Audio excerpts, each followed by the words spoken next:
সাবেক রাষ্ট্রপতি শহীদ জিয়াউর রহমানের ৪৫তম শাহাদাত বার্ষিকী উপলক্ষে চট্টগ্রামের বিভিন্ন জায়গায় নানা আয়োজন অনুষ্ঠিত হয়। বিকালে চট্টগ্রাম নগরীর ইঞ্জিনিয়ার্স ইনস্টিটিউট মিলনায়তনে আলোচনা সভা ও দোয়া মাহফিলে আয়োজন করা হয়।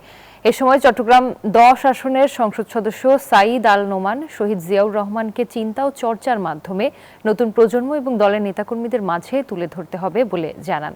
দুপুরে হাটহাজারী উপজেলায়ও এ উপলক্ষে দোয়া ও মাহফিল অনুষ্ঠিত হয়। এ সময় সাবেক সংসদ সদস্য হাটহাজারীর গণমানুষের নেতা মরহুম সৈয়দ ওয়াহিদুল আলমের অষ্টম মৃত্যুবার্ষিকীও যথাযোগ্য মর্যাদায় পালিত হয়।